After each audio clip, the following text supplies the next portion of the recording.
Hi, my name is Michael McClelland, and I am an architect, and all of our work is related to heritage conservation. But the project I'm going to talk about today is a project that doesn't take it from an architectural point of view, it takes it from a planning point of view. And the City of Toronto adopted a policy in 2008, a planning policy that looked at an approach to post-war apartment towers in the City of Toronto. And they described this program as a broad environmental, social, economic, and cultural change for improving Toronto's concrete apartment towers and neighborhoods that surround them. The City of Toronto has an unusually large number of these towers. The city's program defines the buildings as somewhat most inefficient, actually, but that they present an incredible opportunity for the city. Today, I'd actually just simply like to talk about them as an issue related to modern heritage and kind of understanding the issue of modern heritage conservation. The reference to inefficiency, this is a Flemington, this is a new town called Flemington Park. This is the downtown core of the city, and this is a picture from about 1970 or so. The reference to inefficiency and incredible opportunity doesn't refer to all of the towers in the city. This program is specifically about the legacy of a residential building boom that occurred in Toronto in the immediate post-war period. And the boom continued for about 35 years until the government incentives that assisted it were eliminated. The construction of these apartment towers was part of a deliberate strategy to modernize Canadian cities, and this strategy was led by émigré planners and architects who had witnessed remarkable renewal efforts in Europe. Where the professional planning community in Toronto had been quite small before the war, it now attracted many new members who brought with them modern, innovative planning ideas. Simply the tower in the park, which meant the tallest buildings placed further apart, the largest percentages of landscape areas, could result in better residential standards, even with higher density. That's a very simple formula. This is, again, another 1960s picture, and there's that's the edge of the town. The modern European planning ideas were strongly felt in Canadian cities, and they were supported by the Canadian Mortgage and Housing Corporation, CMHC, which had been established during the war under the National Housing Act. The CMHC encouraged apartment construction over single-family housing, and in their mortgage programs, they incentivized as much open space as possible on each lot, thereby favoring the tower in the park model. Most of these new towers were constructed on greenfield sites within the city limits and were a deliberate attempt to contain urban sprawl and to protect the outlying rural farmlands. So successful were these incentives, that during most of the boom, 2 apartment units were built for every new single-family house. And today, the Greater Toronto Area, GTA, still remains twice as dense as comparable municipalities such as Greater Chicago. This shows the apartment buildings as in red. There's the boom that occurred in the 70s. We have another one happening right now. Single-family housing is blue, and you can see here's where we dropped the ball, built lots of urban sprawl in the 80s. Toronto's post-war towers are now on average about 50 years old, and they're facing similar challenges to other structures which have reached this age of perceived obsolescence. This has been historically a recurring problem for each generation and the assessing of the recent past, should they be considered as structures worthy of conservation. Given the sheer number of the towers, the notion that they might all be demolished and replaced by major urban renewal projects seems unlikely. It is more likely that they will continue to be needed by the growing city. For the past 10 or 15 years, Toronto has been experiencing a second large building boom of tall point tower condominiums that have been developing at an alarming rate. But even with recent figures of 25,000 new units per year for the last 4 years, we do not appear to be meeting the needs of the city's growing economy. So how should the City of Toronto consider the potential heritage value of these post-war apartment towers? The city and the GTA, the Greater Toronto Area, have been fairly successful in their efforts to conserve identified heritage resources. Our inventories of heritage buildings, which have been compiled since the introduction of the Ontario Heritage Act in 1975, currently totals about 10,000 individual properties. The majority of these resources are individual, but within the downtown core, there are also several heritage conservation districts. The city has been progressive. In having always avoided adopting a specific cutoff date for the recognition of modern buildings as heritage. For example, Toronto City Hall, shown here, built after an international design competition in 1965, was designated only 10 years after construction. But although a few modern-era buildings have been recognized, it would be fair to say that the majority of the inventory properties were built in the 19th and early 20th centuries. The examples of modernism tend to be iconic landmarks designed by leading local or international architects. So this is the fantastic Mies van der Rohe TD Center, as an example, one of Mies's last buildings. The provincially adopted criteria for determining cultural heritage value, which the City of Toronto is required to use, states that a heritage resource must have design value, historical value, or contextual value to be worthy of designation. And the evaluation process considers, for example, whether property is rare or unique or representative of a style, type, expression, material, construction. It considers whether property has associations that reflect the work or ideas of an architect, artist, builder, designer, or theoretician who is significant to a community, and contextually, whether it's a landmark. But these criteria are quite reasonable and can be found in most other jurisdictions, but there are several concerns about applying this traditional approach to heritage evaluation to a larger grouping of aging post-war towers, and it is valuable to consider these concerns and to understand what alternatives are possible. So this is this is just a view from the airport, or from an airplane. You can see all of these towers outside the downtown core. I would first say that I think the direction I would recommend is to retain this traditional evaluation process for the unique, the rare, and the extraordinary, but that we need to address our larger built environment through a more considered lens. An example from England provides some context. English Heritage recently prepared a three-part definition for the historic environment, and I'll just quote the last of that three parts. Historic environment is all around us as part of everyday experience and life, and is therefore dynamic and continually subject to change. By broadening our definition to consider an historic environment, we can see heritage as a constituent part of a larger concept, and we may modify how we approach heritage conservation as a whole. But consider the issues of prejudice, bias, and stigma currently felt about many of these apartment towers, as is felt internationally and generally about many of the buildings of the post-war period, particularly if they have exposed concrete structures. Juan Pablo Bonta, in his 1970s book Architecture and Its Interpretation, outlined how the cultural significance of architecture tends to progress. First is a period of blindness, where buildings are simply ignored or given little or no consideration. Second, a pre-canonic period, where discussion occurs pro and con, and where various and sometimes heated competing views are put forward regarding the cultural value of particular architecture. And finally, this is followed by the creation of a full canonic interpretation, where consensus can be found on the merits of the building by experts in the field.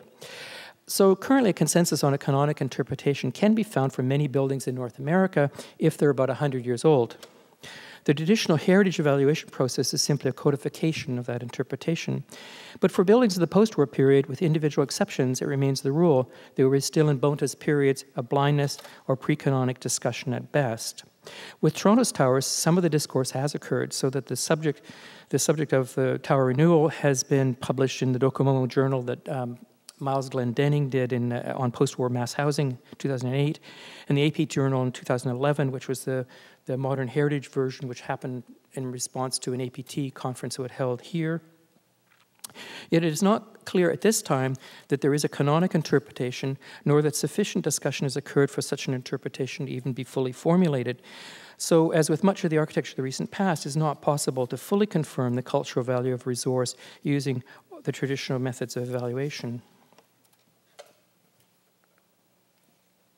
Consider also these issues of prejudice, bias, and stigma as they are felt at a community and public level. Toronto's post-war towers are home for much of Toronto's very diverse immigrant communities, and many are areas of poverty. Here it has been necessary to work with agencies who usually address social issues, not necessarily heritage issues. The National Film Board of Canada, interested in who lives in the tower neighborhoods, began a series of what they called interventionist films, where the filmmakers worked with us and with the engaged communities to understand what they felt about the towers they lived in. Interestingly, the strong negativity that had been anticipated did not surface, but what did was a great interest in making these things better, improving maintenance, and enlightening and engaging in change. In fact, a recent in-depth survey done by the United Way of Toronto indicated that more than of the 2,000 residents surveyed, 75% thought their apartment neighborhood was a good place to live. Community concerns were primarily focused around the fact that Toronto's original zoning for the towers in the park was heavily restrictive and had not changed to reflect the very different demographics that occur today. The evaluation of heritage resources has always relied on the appreciation of the resource by a community, and it is a community that gives the cultural resource its significance. The provincial criteria for establishing culture of value repeatedly emphasize value based on its relevance to a community. But traditionally, the community interested in heritage has not always been those who lived in the neighborhood.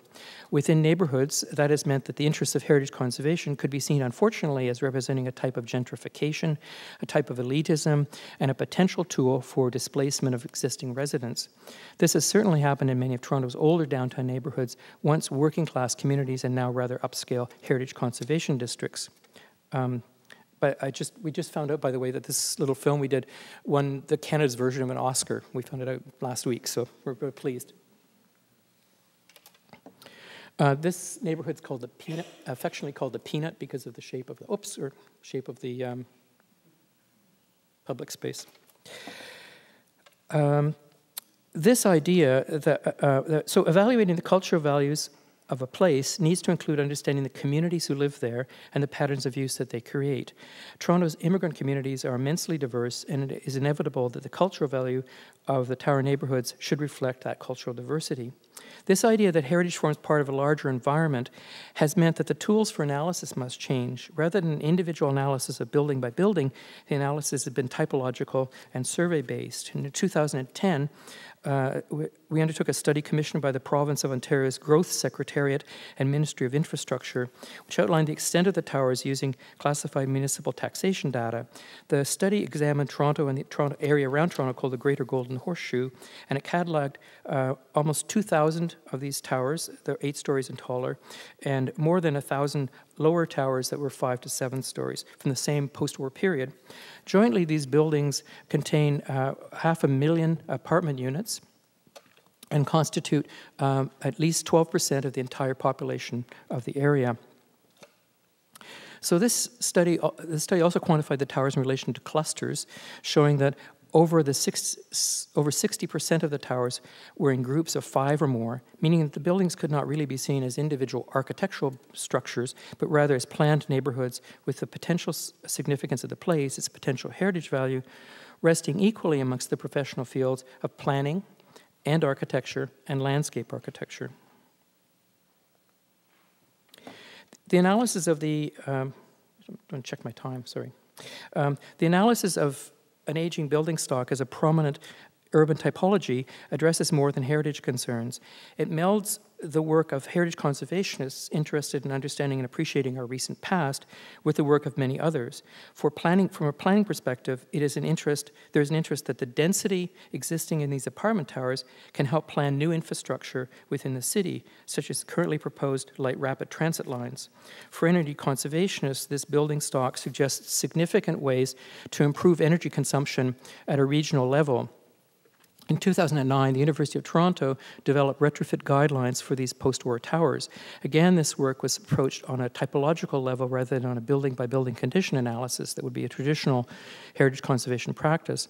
The study indicated that these apartment towers, particularly the earliest towers, were energy inefficient, showing that each unit was actually surprisingly 20% less efficient than an individual single-family house of the same period, but that they were also remarkably much more easy to consider as a larger retrofit piece that may affect the city's overall carbon output. These collaborative studies, based on a cross-disciplinary approach to understanding an existing built resource, are, I think, a necessary shift in the way we may address modern heritage as part of an overall evolving context and historic environment. And the heritage perspective on this, the ability to provide and understand the historical background of a built environment, is an important component of this approach. has perhaps been easy to reject the planning ideas of the post-war period. Similarly, as we have a problem with architecture, we also have a misunderstanding of this planning approach. And we may forget that Canadian CMHC's strategy to control urban sprawl was a good strategy, and that many of the basic principles of planning demonstrated in the tower projects were sound. Their basic failings were that they were not too dependent on the automobile and did not foresee the dramatic demographic shifts that would occur over the following decades. And it is clear that current condo boom in Toronto could learn a great deal by more carefully understanding the strengths and weaknesses of the previous boom. Our assessment is that the post-war towers reflected largely good planning, and that they were solidly constructed buildings, and that they are worthwhile and unappreciated resource. They reflected the best practices of their time. Innovative methods are now necessary to conserve them as a cultural resource. Along these lines, in late 2012, the city approved a new zoning category for all of these post-war towers. It would replace the existing zoning categories in all of the neighborhoods. We currently have the zoning category. We haven't prepared the map to actually show which areas would receive this category as a priority. It's called the residential apartment commercial zoning. And this new zoning category of the post-war towers would unfreeze the very strict zoning envelopes that currently exist and allow for an environment that could be, quote, dynamic and continually subject to change. This use of zoning as a policy change will revitalize and extend the life of these places. Tower renewal, this tower renewal requires us to re-examine how we value heritage, architecture, urban design, urban fabric, landscape, and culture.